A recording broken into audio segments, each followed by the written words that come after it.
Bonjour à tous et bienvenue pour ce chapitre 1055 intitulé Nouvelle Ère. Ça y est, nous y sommes, les secrets sur Wano commencent enfin à se dévoiler. Yamato futur Mugiwara se profile, tandis que Shanks le Roux dévoile une puissance si monstrueuse qu'elle parvient à briser la volonté d'un amiral et vient démontrer la suprématie des empereurs face à la marine.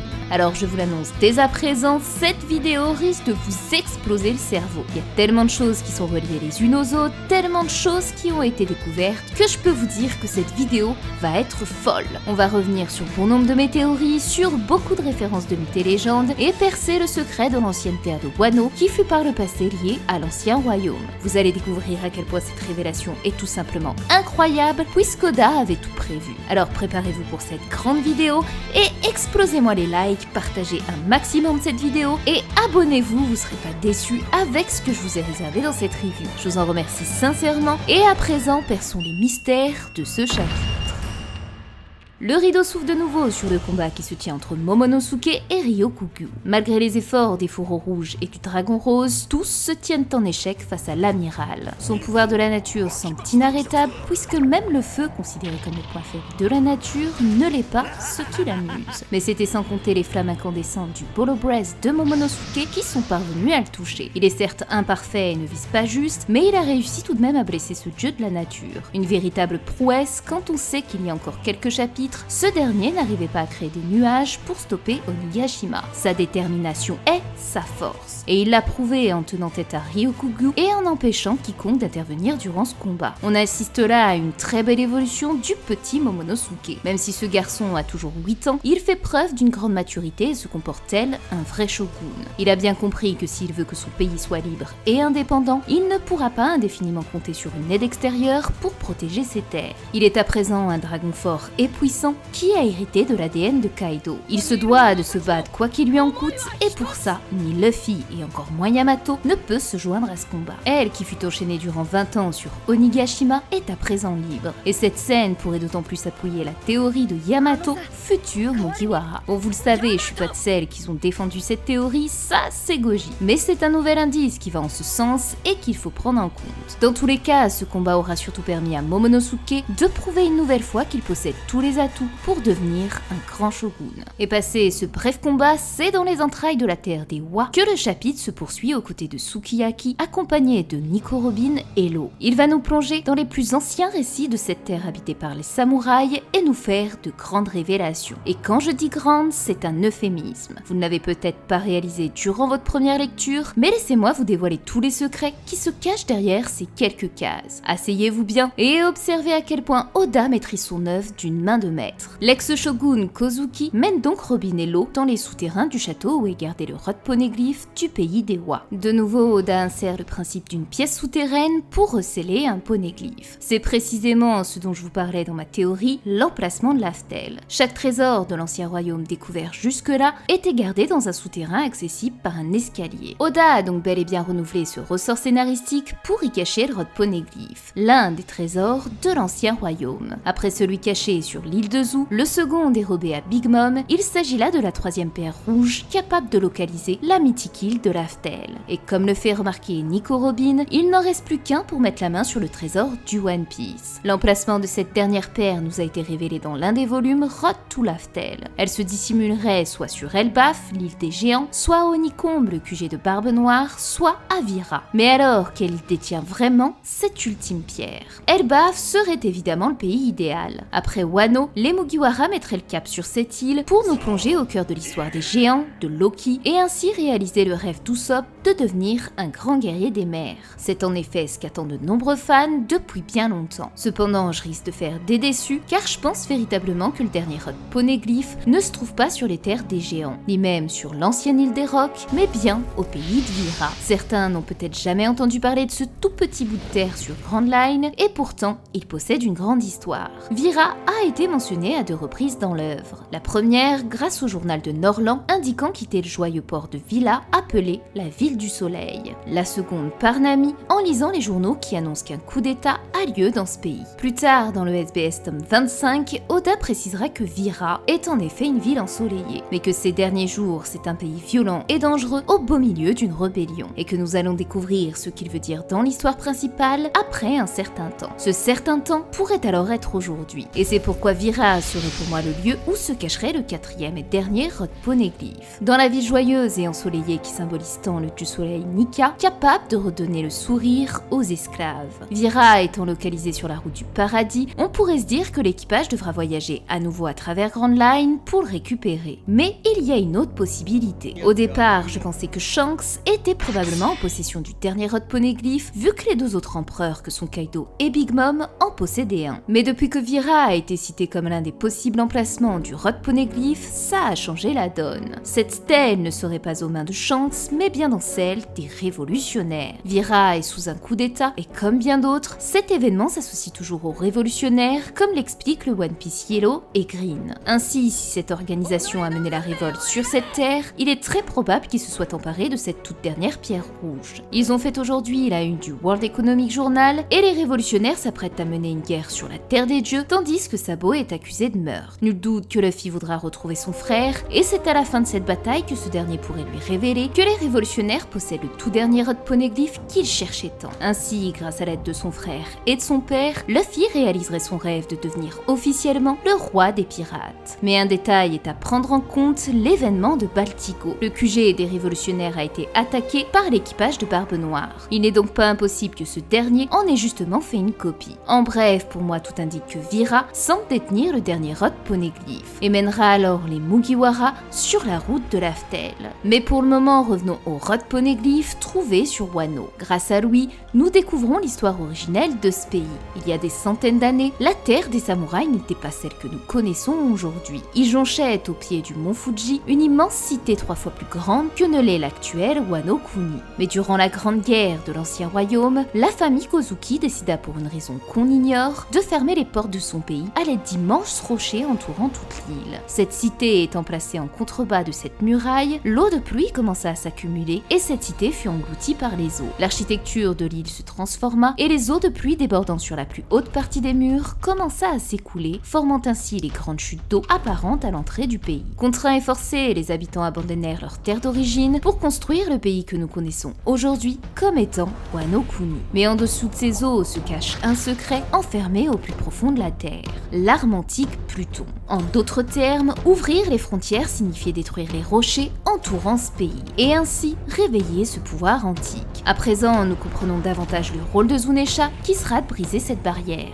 D'autant qu'elle rappelle beaucoup le concept de la Grande Muraille de Chine, qui est ironiquement une idée originale d'un roi de la dynastie des Zhou. Mais qu'a bien pu découvrir Oden Kozuki sur Laftel pour vouloir libérer Pluton? Nous voilà au centre de l'intrigue du pays des Wa et du secret entourant ce royaume millénaire. Qui était donc cette ancienne civilisation? Comment ont-ils réussi à bâtir cette grande muraille et reconstruire un nouveau pays? Mais surtout, à quoi ressemble l'arme antique Pluton? Beaucoup de questions encore sans réponse, mais qui pourtant mènent à des révélations bien plus grandes qu'on l'imagine.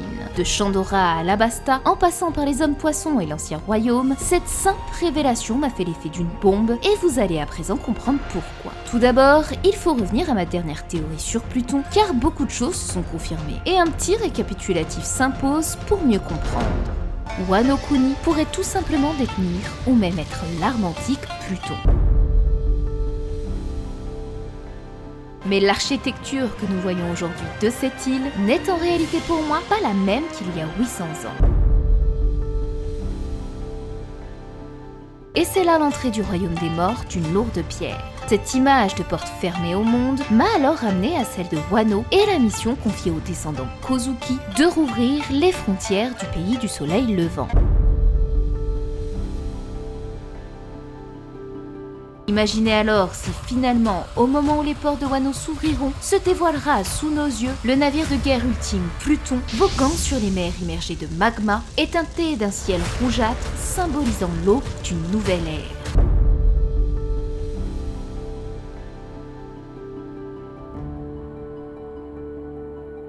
Tout Tous ces éléments se sont donc confirmés aujourd'hui. Cependant, cette théorie ne s'arrêtait pas là, puisque pour moi, Wano aurait été construit selon la légende du tirage de terre appelé Kanokuni, le pays qu'a créé Oz. Aujourd'hui, Sukiyaki raconte qu'il aurait été reconstruit par ses habitants. Or, il est tout à fait impossible pour de simples hommes de créer des îlots avec pour chacun un climat différent sans des moyens hautement technologiques. On peut voir par ailleurs sur le dessin que des morceaux de terre ont été rapissés au mont Fuji, ce qui me ramène à ma théorie sur Oz. Le peuple aurait pu recevoir une aide externe, celle de ce géant antique surnommé le transporteur de continents. Il aurait arraché des bouts de terre à différents pays pour former Wano Kuni, ce qui explique davantage les différentes saisons de chacune de ces régions. Onigashima aurait alors été créé comme un hommage à ce héros, les ayant sauvés du déluge à l'image de la statue de Luffy sur Dressrosa. Si ma théorie s'avère exacte, alors on pourrait réussir à dater la création de ce nouveau royaume, puisque Kanokuni aurait vu le jour vers l'an 1022 selon Moria. Cette date permet avant tout de réaliser une chose importante. Ryuma n'appartient donc pas à l'ère de cette ancienne cité, mais bien à celle du Wano actuel, car l'épopée du dieu des lames contre le dragon a été durant l'an 1124. À présent que nous avons une idée de comment la nouvelle terre des samouraïs s'est construite, découvrons les secrets entourant la cité originelle de ce pays qui a sombré dans les eaux il y a cela des siècles. Au Japon, il a été découvert sous ces eaux des ruines datant de plusieurs millénaires où trônait une immense pyramide comparable à celle de l'Égypte. Cette île sous-marine serait les vestiges d'une cité engloutie appelée Yonaguni. Un détail troublant qui indique que si Oda s'est bel et bien inspiré de ce récit, alors il aurait anticipé des détails incroyables depuis plus de 20 ans. La pyramide est le monument le plus emblématique du pays des pharaons, celui-là même dont est inspiré le pays des sables d'Alabasta et où il loge le poneglyphe de Pluton. Cette stèle indiquant que cette arme antique ne se trouve nulle part ailleurs que sur la terre de Wano Kuni. Mais bien plus troublant encore, cette cité fut engloutie par les eaux de pluie. Cette même pluie qui fut au centre de l'arc d'Alabasta au travers la dense Powder et qui assécha les terres arides de ce pays. Alors est-il possible que les pluies diluviennes ayant fait sombrer l'ancien royaume d'Ewa aient été causées par la dense Powder? C'est une possibilité à prendre en compte, même si d'autres scénarios sont à envisager. Et c'est ce qui va nous mener à deux autres hypothèses. La première, la pyrobroïne. Cette particule est présente dans le granit marin. Lors des éruptions volcaniques, cette dernière s'échappe dans le ciel et se charge d'eau pour former des nuages. Wano étant l'île nourricière du granit marin et ayant été bâtie sur le mont Fuji, un volcan, cela expliquerait les pluies diluviennes qui se sont abattues sur le pays. Enfin, l'autre hypothèse est celle du dieu de la pluie. Il a été mentionné durant le sacrifice de Chandora parmi le dieu soleil ou encore de la forêt. Cependant, cette scène sacrificielle avait toute son importance avec Pluton puisqu'elle apparaissait dans le tombeau Néfertari. Alors, qui serait-il et d'où vient-il? Ma première idée a été Zunesha, puisque durant la toilette de cet éléphant, ce dernier créait des éruptions pluvieuses provoquant un déluge sur l'île. Cependant, Wanda précisa qu'il s'agissait d'eau de mer. C'est pourquoi Zunesha ne peut pas être à l'origine de l'inondation du pays d'Ewa, puisque la cité est conservée grâce à l'eau douce. Et c'est d'ailleurs dès l'ouverture de l'arc Wano que cette information nous avait été donnée à travers Sanji. Quand on se tourne du côté des mythes et légendes, nombreux se rejoignent sur l'incarnation d'un dragon, dieu de la pluie et des océans. Cet animal légendaire si apprécié d'Oda. Les dragons célestes, Monkey D. Dragon,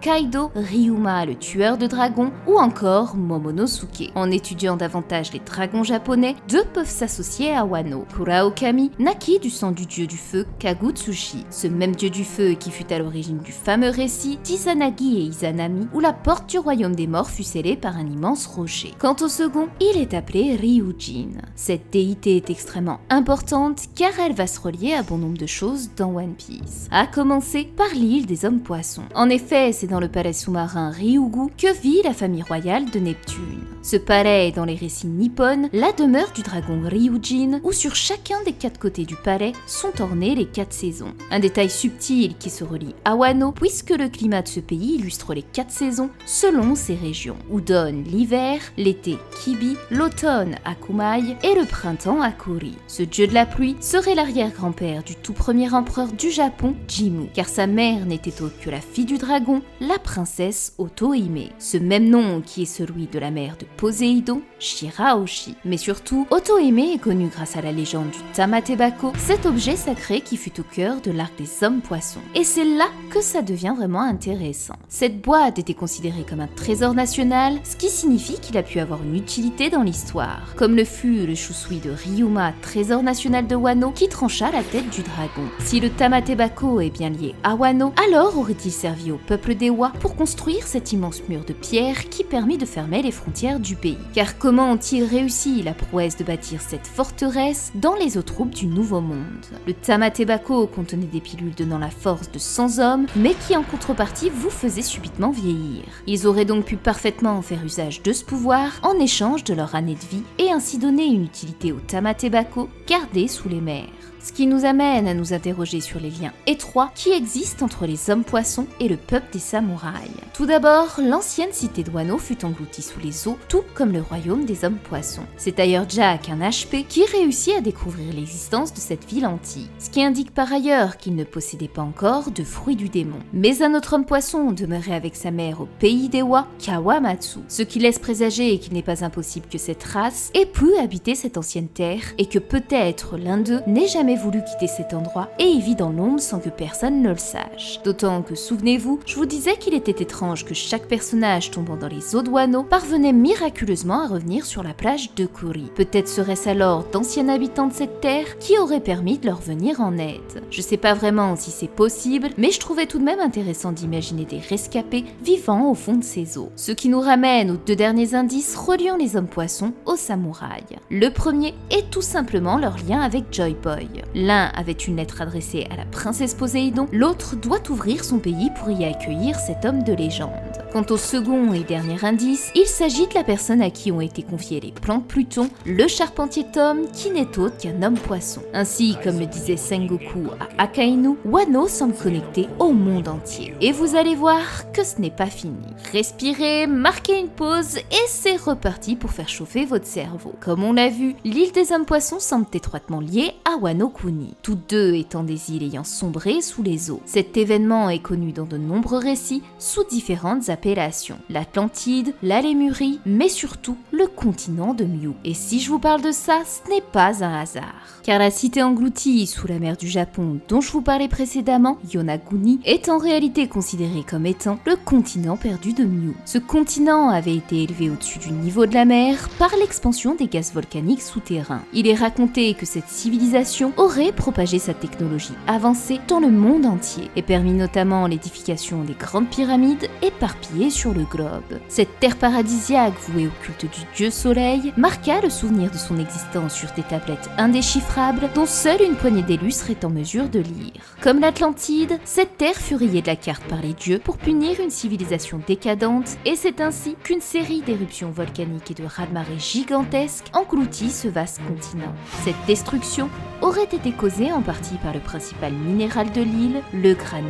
Ce récit m'a donc forcément rappelé l'histoire de la terre d'Ewa, les tablettes indéchiffrables, le culte au dieu soleil Nika, mais surtout le granit marin originaire de cette île. Mais le continent de Miu est également l'un des sujets principaux de ma théorie sur l'origine de l'ancien royaume. Pour moi, la stèle serait dissimulée au cœur de Redline et serait nul autre que les vestiges de la terre de l'ancien royaume, connu sous le nom de la mythique cité du soleil, Agartha. Un royaume souterrain relié à tous les continents de la Terre, dont celui du continent de Miu. Mais plus grand encore, la légende du royaume de Miu permettrait de comprendre l'épithète qui fut jadis donnée à Wano, celui du pays doré. C'est grâce au dessin animé Les Mystérieuses Cités d'Or que le continent de Miu est devenu célèbre. Comptée comme une des 7 cités d'or, cette civilisation, tout comme celle de l'Atlantide, aurait été engloutie à l'issue d'une longue guerre en raison d'un cataclysme provoqué par l'utilisation d'une puissante arme solaire.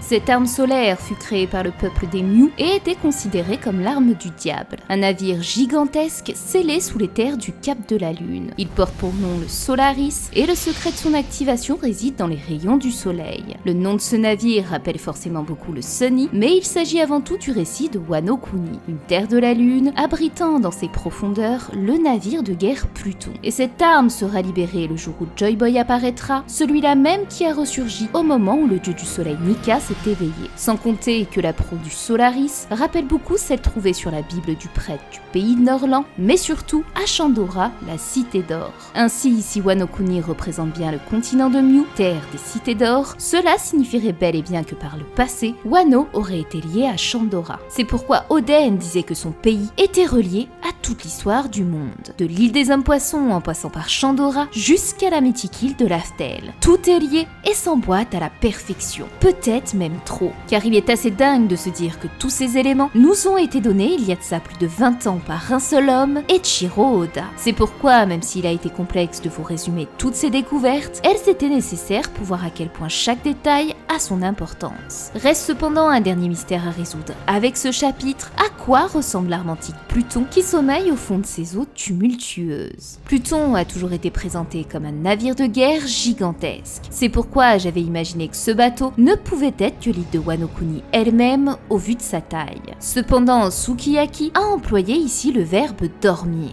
un terme japonais qui ne s'emploie que pour désigner un être vivant qui comprend donc un humain, un animal, mais non pas un objet. C'est pourquoi si l'armantique ne se révélait pas être un navire, alors il pourrait bien non pas être humain, mais un animal, le serpent rouge sang. Tout comme les rois des mers sont les animaux symbolisant les océans, Pluton s'associerait à un animal présidant les enfers, le serpent roi. Il est l'image du démon qui tenta Adam et Ève, c'est ce reptile qu'on en aperçoit sur les fresques d'Alabasta, dans les mini-aventures des nerfs et durant le sacrifice de Chandora. Le gardien du poneglyphe de Pluton se nomme le roi Cobra, tandis qu'à Wano, le shogun qui gouvernait ces terres se nomme Orochi, le serpent à 8 têtes. En somme, ce reptile rassemblait donc toutes les caractéristiques pour faire de lui le roi de l'armantique Pluton. Quant à la désignation de rouge sang, cette couleur exprimerait le fait qu'il soit au cœur de la Terre, dans les entrailles du volcan. Bon, vous devez quand même vous demander quelle utilité aurait un serpent pour un navire. La review étant déjà très longue et complexe, je peux malheureusement pas vous en expliquer les raisons. Je le ferai donc dans une vidéo plus complète et qui expliquera également pourquoi Momonosuke attendra le jour promis pour ouvrir Wano et libérer Pluton. Ce jour où apparaîtra Joy Boy et que le Noah sera utilisé par Poséidon et les rois des mers. Je vous demande donc d'être encore un tout petit peu patient pour vous dévoiler cette grande théorie. Nous arrivons aux toutes dernières pages de ce chapitre, où des éclairs noirs frappent le ciel comme pour sonner le glas du combat entre le dragon des cieux et le dieu de la terre. Comme paralysé et hurlant de douleur, l'amiral réalise alors qu'il s'agit du Haki du conquérant, provoqué par nul autre que l'empereur des quatre mers, Shanks le Roux. Un Haki tellement puissant qu'il a traversé les frontières du pays et que certains membres de son équipage s'effondrent. C'est un coup de théâtre qui frappe ce chapitre pour simplement dire que le boss est ici. Un flot intergalactique, une puissance comparable à nul autre et une envie avec ces quelques cases de dire à Oda « S'il te plaît, donne-nous un chapitre du combat entre Kaido et ce goth ». Vraiment, cet homme impose le respect partout où il passe. Il revient tous les 500 chapitres et ses apparitions font toujours l'effet d'une bombe. Vraiment, que dire de ce perso? Il a stoppé Akainu avec un bras, mais surtout il a fait cesser une guerre avec tous les amiraux, Sengoku, Garp et même l'équipage de Barbe Blanche avec seulement une phrase. Il met des coups de pression au Gorosei et débarque sur leur terre alors que ce pirate leur a volé le fruit qu'ils ont recherché depuis 800 ans. Et maintenant, à distance, il tape un Haki des rois qui effraie un amiral alors qu'en général ce pouvoir n'est censé toucher que les plus faibles. En bref, ce mec est un monstre. Alors j'ai décidé du coup de le surnommer Shanks Norris et je vais même vous lancer le défi dans les commentaires de faire votre meilleure vanne avec le hashtag Shanks Norris. Bref, passé cette petite vanne, son discours sur la nouvelle ère me conforte à l'idée que Shanks n'a rien d'un traître, bien au contraire. Ses actions ont toujours été celles de protéger les plus faibles et on voit clairement qu'il se soucie des enfants avec les souvenirs qu'il traverse. L'image de Luffy, Momonosuke et Iori et surtout un personnage de l'ombre qui semble être Ura, sa fille teasée dans le prochain film One Piece Red. Cette nouvelle ère dont il parle est donc bien celle qui changera le monde. Cette nouvelle génération qui, en apprenant l'histoire de ses prédécesseurs, se devra de ne pas reproduire les mêmes erreurs, pour créer un monde libre où tous pourront grandir dans l'harmonie. C'est un très beau discours que tient une nouvelle fois Shanks, comme il l'a fait par le passé sur Marineford. Il ne fait donc aucun doute pour moi que cet homme est un véritable prophète. Et le sourire de Luffy avec le navire de Shanks quittant les mers de Wano démontre toute la bienveillance que son mentor a envers lui. Cette même bienveillance qu'ont nos 4 Mugiwara en observant le combat de Momonosuke et qui se tiennent prêts à intervenir à tout moment. Cette scène a été l'une des plus belles de ce chapitre. Elle est badass, elle a du flow, et voir l'empereur Luffy avec à ses côtés ce monster trio si détendu et stylé m'a mis des frissons. Elle est la parfaite scène finale qui fait un parallèle entre Shanks et Luffy et Momonosuke. c'est un regard protecteur qu'ils ont sur leurs élèves. Ils n'interfèrent pas au combat, mais pourtant gardent un œil pour intervenir à tout moment. C'est probablement cette raison qui a poussé Shanks à venir sur Wano, et ainsi s'assurer que le garçon à qui il a confié son précieux trésor est à présent prêt à changer le monde et devenir ce qu'il a toujours voulu être, le roi des pirates. Voilà, c'est à présent la fin de cette énorme review. Elle n'a pas été facile à faire au vu du nombre d'informations qu'il m'a fallu traiter et condenser en si peu de temps. C'était un véritable travail d'archive, alors j'espère sincèrement qu'elle vous a plu. Et si vous souhaitez récompenser cet énorme travail, pas de don, non. Juste un like, un petit cœur dans les commentaires et un abonnement à la chaîne, ce sera mon plus beau cadeau parce que ça aide vraiment au référencement. Je vous en remercie sincèrement, je vous dis à très vite pour une prochaine vidéo et comme toujours, prenez bien soin de vous.